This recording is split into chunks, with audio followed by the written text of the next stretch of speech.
Hold on to your butts. We are changing the course of history as we see it. That is what Wesley demands. Now this affects Iris. Iris, where are you? What you feel only matters to you. I do not entertain hypotheticals. The world as it is vexing enough. Iris, I have a tip for you. Don't take drugs! Or whatever movies with Wesley and Iris.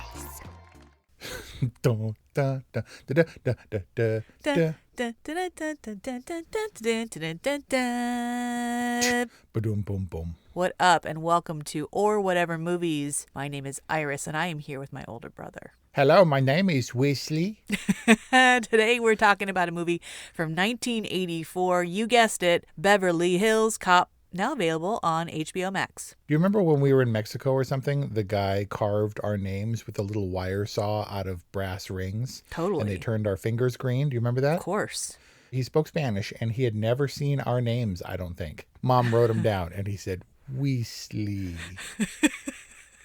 Iris. Well, Edis that's not a name foreign. No, I get it. Spanish but speakers. Edis is not how you would ever pronounced it. Correct. You were parodying Balky, right? Yeah, how dramatically Serge pronounces it. And then he's like, this is my friend Serge. And he's like, Serge. You know, that might not have been until the third movie. Does Bronson Pinchot speak like that? Or is Balky his, like... Not at all. Balky was an affectation too, which would be unacceptable nowadays. Yeah. But supposedly he improvised that scene on another movie that he did. And they were like, can you just improvise something? Because an actor had left. And he was like, yeah. And they're like, wait, do more of those. And on the strength of that, he was referred to the Beverly Hills Cop casting director. To be Serge. Serge. You know, I Serge. don't know if it was like subconsciously implanted Inception style in my mind, but I like espresso with lemon. Yeah. Yeah. It's good. You should try it. So who else affects a funny accent in this movie? Damon Wayans. Yeah, but Eddie Murphy does the same accent when he goes to talk to Victor at the country club when he tries to get in. Oh, right. But then he mocks the other Beverly Hills Cop, the black Beverly Hills Cop. We're not going to fall for the banana and the tailpipe. It's because it's so great. I mean, it was like, talk about an expert mimic. Eddie Murphy, are you kidding me? That had to have been improv, right? Yeah, a lot of it was. Here we are reviewing Beverly Hills Cop, and this is on the strength of our Eddie Murphy-sance. Yes. We reviewed Coming to America, the original. And here we are because I said, and I'm regretting it a little bit now, that Coming to America, which you regarded as one of your favorite Eddie Murphy movies, I called it the old school to Beverly Hills Cop's Hangover. The Hangover. And so now I'm here to defend Beverly Hills Cop in all its warty 80s glory. Yeah, you basically said Beverly Hills Cop is the best movie ever. I didn't say it's the best movie ever, but it is consistently ranked on lists of movies you need to see before you die. I think adjusted for inflation, the gross of this movie puts it third behind Star Wars and some other junk and The Godfather or something. It was the most successful R-rated comedy of all time. It was The Hangover for the early 80s, mid 80s, and that record stood until The Matrix Reloaded. What? I watched this movie. I loved this movie as a kid. I watched this movie and enjoyed it, but it's really not that special. Like Coming to America, which has other set pieces, other funny things and gimmicks, Beverly Hills Cop is a pretty straightforward cop drama, as it was intended to be, until you get Eddie Murphy improving the hell out of it. There are supposedly hundreds of lines gone unused, hundreds of takes for this movie because people could not stop cracking up. You could see it when he's doing the super cop scene, when he's doing the thing. They're not just cops, okay? They're super cops. I don't know. And you can see Taggart pinching the bridge of his nose, and he's trying so hard not to laugh and ruin that take. And supposedly Judge Reinhold is like pinching his leg as hard as he can to not laugh and ruin yet another take. What happened to Judge Reinhold? Because he is the face of the 1980s, and then he disappeared. Yep. He lasted like Eddie Murphy through the Beverly Hills Cop series. So unfortunately, Serge comes around again in Beverly Hills Cop 3. And that's what I was tying it to, because we talked about the John Landis, Eddie Murphy movies that we love. And John Landis came back and directed Beverly Hills Cop 3, and it just completely fell apart. Somehow all the magic is washed away entirely. And Serge is cartoony, and Axel is cartoony. It's really terrible and disheartening. You know what? Maybe this is a more apt parallel for the Hangover franchise than you think. Maybe because you think 3 tanked and 2 is just kind of middling and is there. I also would liken it to Lord of the Rings, except for Lord of the Rings only got more successful, and Return of the King ultimately won Best Picture, when in my personal opinion, they steadily declined in quality. I mean, take the beginning of Beverly Hills Cop, originally written around Sylvester Stallone, where his buddy was going to be the same, but Jenny was going to be his love interest. And he wanted it to be dark and gritty. And they were like, no, but funny. And he's like, no, dark and gritty. And they were like, no, funny. And he's like, no, I'm leaving. And he went and did Cobra with some of those same ideas. And then they brought in Eddie Murphy, and the Jenny character was the same, but this was the mid-'80s, and they're like, let's not have them make out so much or whatever. They're just like Ron and Hermione, or Harry and Hermione or something, and they're not. They're just friends. And Eddie Murphy came in and just improv the whole joint up. And so you get this strange mix of a very straightforward cop drama with a dude, an unlikely cop, who charms everybody and is funny, but is also, serious. So when the fight scenes come, he's not wisecracking. It's kind of refreshing that Eddie Murphy doesn't do martial arts, right? Yeah, which also wouldn't have been out of character, I guess, in the 80s, right? Where he could have faked it or like scared people he starts going, wah, and like freaking people out, and they all back away.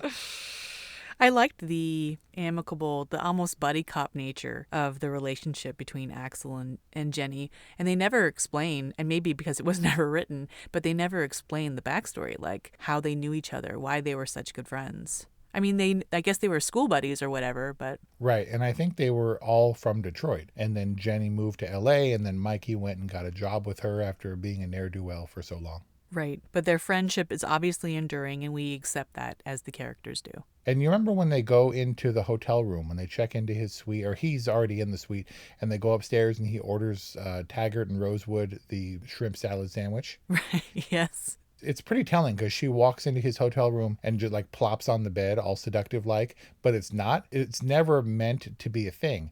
In my wholesome childhood imagination, watching this movie countless times, I was never like, was there a hint of romance between them? Nothing, because there wasn't. Because it was so platonic that they were so comfortable with each other that there was never a question. You never questioned it. Obviously, they'd been friends since they were little kids at Hogwarts or whatever. So I also watched this film countless times as a child, but I don't remember anything from the cold open. Like, was that completely removed from the TV edit? Because oh no, not at all. They're trying to make sure it looks nothing whatsoever like Beverly Hills or California. It's all dirty and dank and stuff. But that kid, for some reason, squirting milk through his teeth on the street was forever. He's like in a side yard. Will be forever burned in my memory. Were those like legit Detroitians? Oh, yeah. They were extras on the street. Legend has it one of the dudes who's waving his arms while he's talking to his friend is describing to them the car chase he just watched them filming when they're chasing the semi. Oh, nice.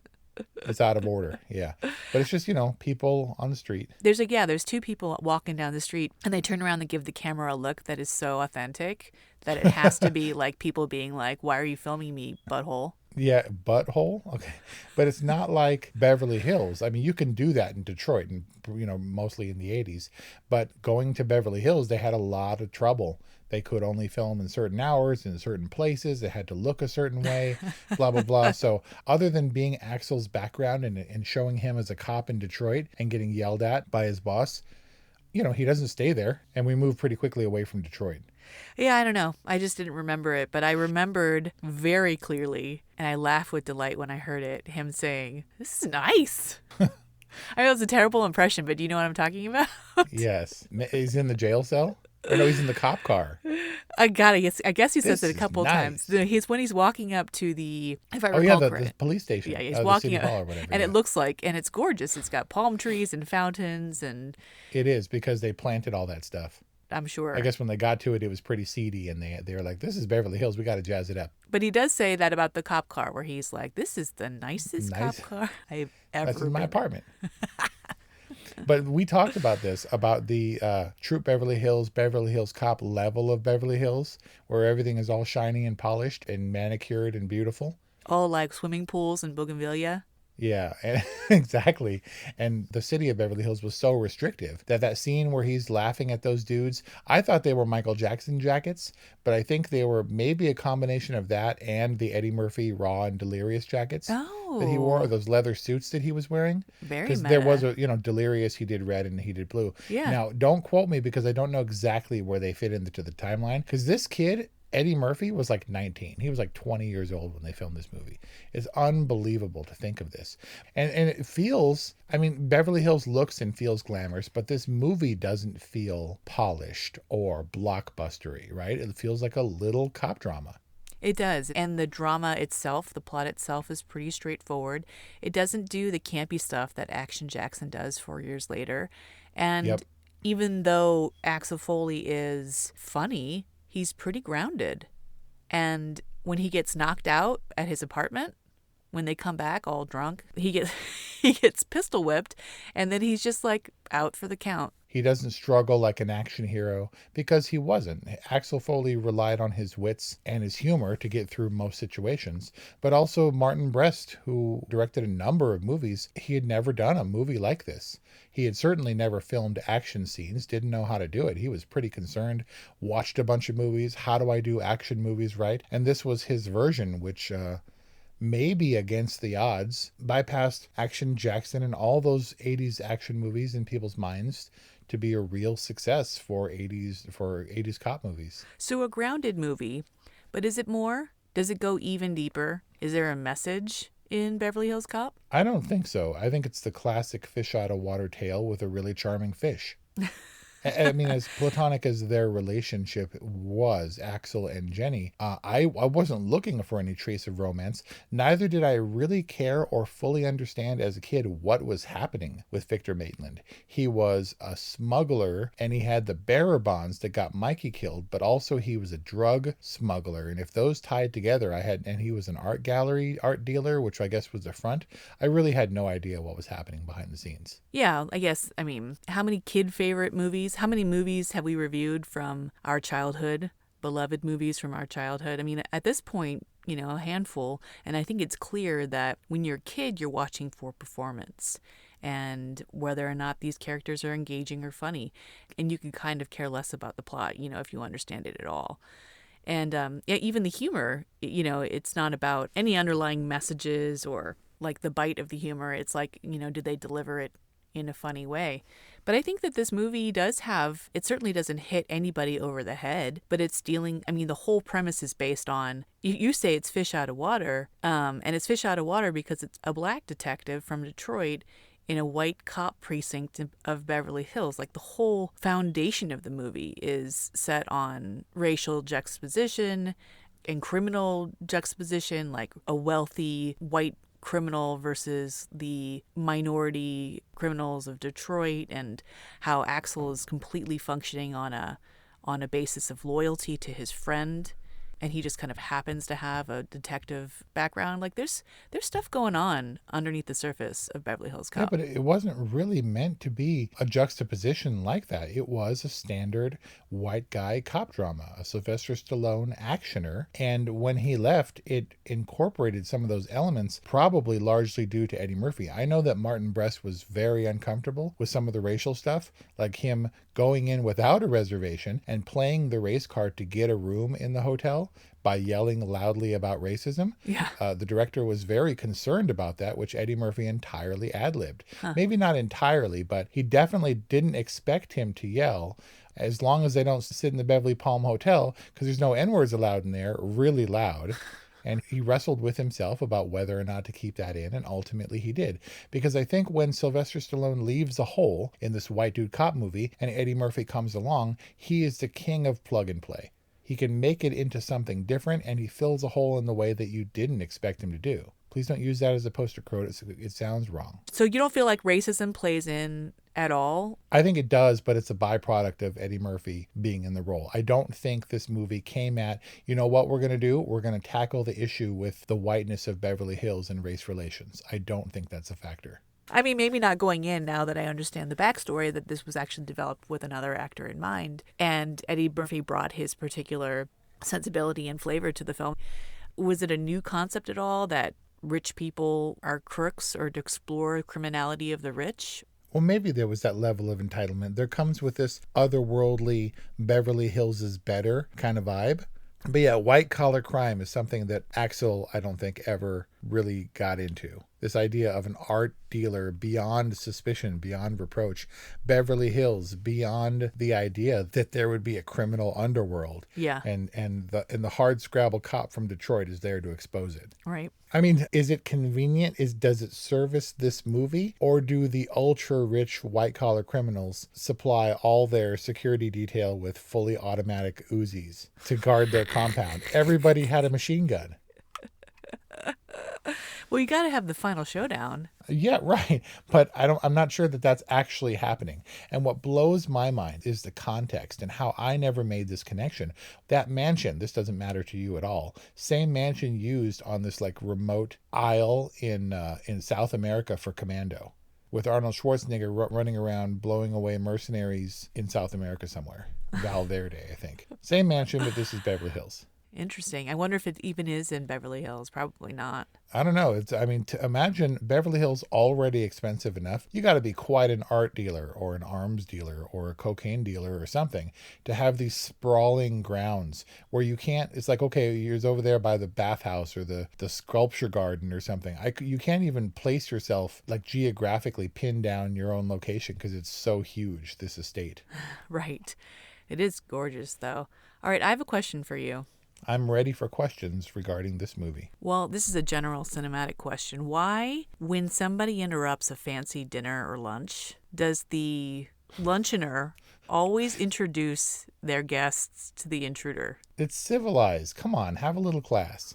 I thought you were going to suggest, why does everyone stop and put down their forks? Or why does the violinist in the corner stop to listen to the conversation? Well, it's pretty clear why everyone looks at Zach after he gets thrown over the buffet table. By the way, talk about blowing minds. Do you know who Zach is? Yes, I do. And until Breaking Bad, he was always... Zach is his name? I didn't know. He was just henchman. He was the guy who popped Mikey. Exactly. Yes. None other than Jonathan Banks. The amazing Jonathan Banks, who we all love without reserve, was gross and slimy in this movie. And you hated him so much. And somewhere something happened. He had some kind of throat issue. Like, Mike sounds nothing like this Zach guy. Well, he got considerably older, but I stared at his face for an hour and a half watching this movie and was like, who is that guy? And then was like, what? And the lady who played Jenny, whose name... I cannot think of anyone who was in such a high-profile movie to have nothing really land after that. She consistently acted until something like 2005 and then disappeared. I loved her little sweater dress. Yeah, but she exists solely in this movie for me. Huh. It was like Elpidia Carrillo in Predator. She lives there. She's in the jungle where Dutch and crew are hanging out. And then she shows up in The Tax Collector, and I was like, what? These are people not like Carrie Henn in Aliens, who played Newt, who was like, no, I'm leaving. Or Charlie Bucket, who went off, Peter Ostrom, who went off to be a dentist or whatever. This lady acted a bunch and never showed up in anything else that I saw. Yeah. I'm looking at her filmography right now. Pretty random stuff. And I mean, I did see some stuff she was in, but I never recognized her again. And maybe that's the strength of a good character actor. I don't know. Well, she had her day in Beverly Hills Cop. She's a great Jenny. She's a great best friend. She's a great buddy pseudo cop. And she doesn't ham it up. I mean, she has no place running around in her kitten heels and her sweater dress, but she doesn't get in the way. I mean, aside from Taggart and Rosewood doing the on the shoulders routine, everybody's straight man to Axel Foley, right? Who isn't all that quirky. He's not quirky, but he's sharp and he's funny. I mean, if anyone's comical in this, it's Victor Maitland. But who played Victor Maitland, please? Played by none other than Stephen Berkoff. So Stephen Berkoff, who I only knew from Beverly Hills Cop, who has that distinctive little bump in the center of his forehead, actually went and followed Sylvester Stallone because he was the Russian commander in Rambo 3.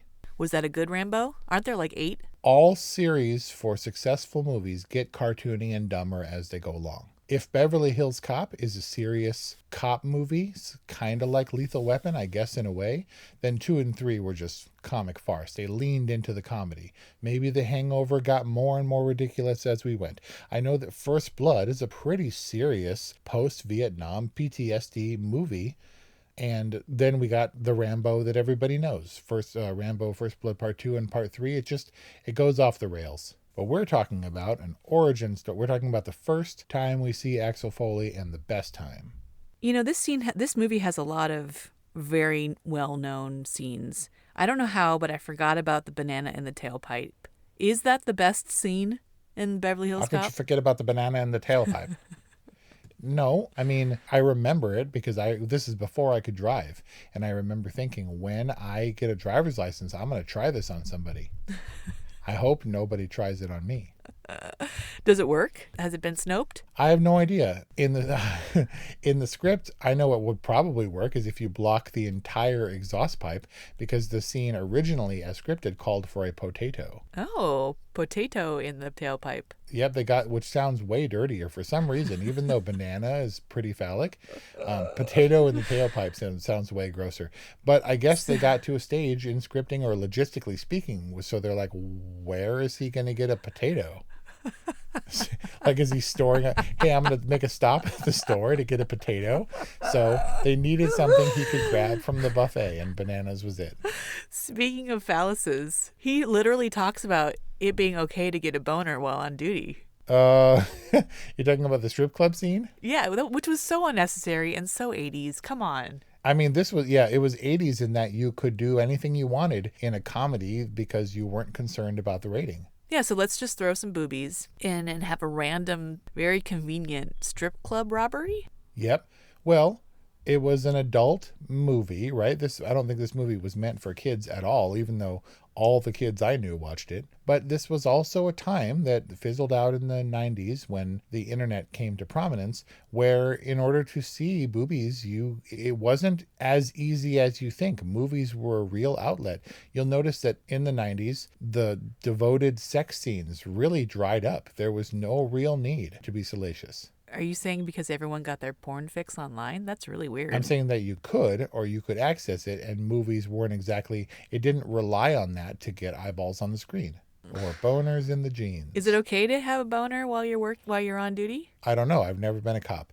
That was the first time we actually saw Axel throw down. Before that, he was hanging on to the back of the truck, and he was using his wits and pretending to be like customs. I don't even know if he did that at that point. But that was the first time he actually, he's like, no bullshit this time, and goes and has Taggart cover the other guy and does his little shtick to get close to the guy. But then he throws him over his shoulder, and he throws down. I guess. I mean, Taggart is like the least subtle, I'm gonna go cover this guy in the corner kind of a guy. Well, so were the robber dudes. They just look like a robber. I mean, I think they were Robber 1 and Robber 2. Did you know Damon Wayans is credited as Banana Man? How does Damon Wayans fit into the Wayans family? He is he's not the eldest brother, that would be Keenan Ivory, but Damon Wayans was positioned to be the breakout star. In Living Color was built around his comedic talents and was going to be a platform for him.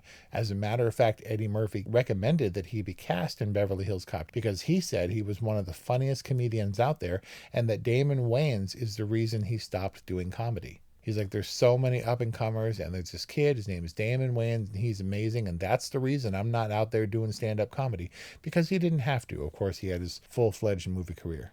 And then somebody might have stolen the spotlight from Damon Wayans in Living Color.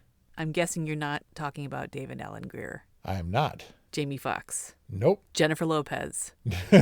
Well, definitely, but I think people could still be like, Jennifer Lopez was on In Living Color. Oh, Marlon. Nope. I'm talking about the breakout star who was Jim Carrey, who auditioned for Saturday Night Live, inexplicably didn't get on that cast, and was like, I'm going to go to this little urban upstart show in Living Color. Wait a second. Are you talking about Fireman Sam, or what's his face? Fire Marshal Bill? Have some respect. Fire Marshal Bill was the breakout star of In Living Color, Well, Jim Carrey in general, no one can mimic like Jim Carrey. except for Eddie Murphy. This is like a Rocky Marciano and the other boxer conversation. Joe What does Louis? he say? Yeah. Whenever anyone brings up Joe Louis, they always got to bring up Rocky Marciano. I'm assuming because Joe Louis was black and Rocky Marciano was white. All Rockies are white. If you're a white rocker, you're a rocker. If you're a white boxer, you're Rocky. And if you're a black boxer, you're Sugar. I totally strung you on for that Jim Carrey piece. That was good. Whatever. Beverly Hills Cop, dude. Is this another review-proof Eddie Murphy movie? I feel like it doesn't matter because I, like you, saw this endlessly growing up, and watching it again, I'm like, it's not necessarily that funny. It wasn't played for laughs. It also wasn't played as an action movie. It was a little cop drama who had this centerpiece, this effervescent centerpiece in Eddie Murphy, who carried the movie and really brought something fresh to it. But other than that, was pretty procedural, right? Kind of dry, kind of boring. I wouldn't call Victor Maitland a delicious criminal. I think that Jenny was fine. Mikey was out of the picture pretty quickly. Inspector Todd, I guess, was funny. And you had early Paul Reiser in there as a sidekick, but all that fell away with Detroit. And really you get Eddie Murphy, who I think elevated this material. You always talk about, oh my God, Will Smith turned down The Matrix. That's crazy. But I don't know if it would have been the same. I don't know that Beverly Hills Cop with Sylvester Stallone would have been an enduring hit from the 80s any more than his subsequent movie Cobra, which was based on his take on Beverly Hills Cop was. It's kind of one of those forgotten movies. But I think this was Eddie Murphy's first real starring role, where it was just him. He's front and center and solo on the posters, Beverly Hills Cop better than Golden Child? Yes. Golden Child is a curiosity and had cultish villains that Beverly Hills Cop was supposed to have that ultimately went into Cobra. I'm talking about this movie Cobra, and nobody listening to me except the ultra nerds have seen it. Yes, I guess that makes me not an ultra nerd because I have not seen Cobra. And I was just wondering, actually, what that In Living Color trivia was like doing in your mind, like in some dusty cobwebby corner of your mind, just like waiting for its moment to come out. Well, Jim Carrey is a huge star. In the 90s, the highest paid actor in the world, and one of the most obviously talented performers. You can be like, oh, Brando goes all methody or whatever, but nobody can really do what Jim Carrey does in the same way that he does, right? And to be able to leverage his ability into fame, he was a counterpart to Eddie Murphy during the Nutty Professor days, where Jim Carrey was also doing his zany physical comedy. But you ragged on him in Sonic the Hedgehog. Now available on orwhatevermovies.com. Because by then the Sonic shtick had gotten old. Watch Beverly Hills Cop 3, which came only about 10 years after the first one. There is reportedly a Beverly Hills Cop 4 in development. I mean, you say that for a long time, but apparently on the strength of the Eddie Murphy Sons and coming to America, it's an inevitability at this point. And watch 3 and see how quickly things go awry and how quickly the shtick gets tired. It's the same themes, it's just not the same magic. So I guess I was worried about coming to America, very worried about Beverly Hills Cop 4. Don't rape Wesley's childhood. Yeah, well, the problem is I have to see it. All the Terminator movies, all the Jurassic Parks, I just have to see them. And so when Beverly Hills Cop 4 comes along, I'm like, well, I gotta see it. And I really hope, but there's such a fine line. So as a standalone movie and in a vacuum of time, what is your rating for Beverly Hills Cop? Defies ratings. Do you need to see Beverly Hills Cop? No. But should you, in order to get a firmer grasp on the 80s zeitgeist and what made a wildly successful, not flashbang kind of movie? Eddie Murphy it's all in his personality, and yes, there are machine guns and there are fights, but there are no explosions or anything. Everyone else, as much as I love these characters, is fairly unremarkable in the pantheons of cinema history. But Beverly Hills Cop is a testament to the kind of movie you can make with the right person who brings the right energy. This is him being collaborative and effortlessly funny in a way that brought something new and better to a movie that otherwise may have been forgotten. I like Beverly Hills Cop. Is it a totally? It's one of my totallys. I have nothing but fondness for this movie. It just is a very solid, fun movie. Watching Beverly Hills Cop is like watching lightning in a bottle. It's essential to understanding Eddie Murphy, who is essential to understanding cinema, especially 80s and 90s cinema. So using your barometer or whatever, like, it is a must-see. And I definitely give Beverly Hills Cop a good. Yeah, good. Don't be stupid. And that was our review on Beverly Hills Cop, a film from 1984 and currently available on HBO Max. Let us know what you think about this classic Eddie Murphy comedy, 818-835-0473 or whatevermovies@gmail.com. Thanks for listening, and we'll see you next time.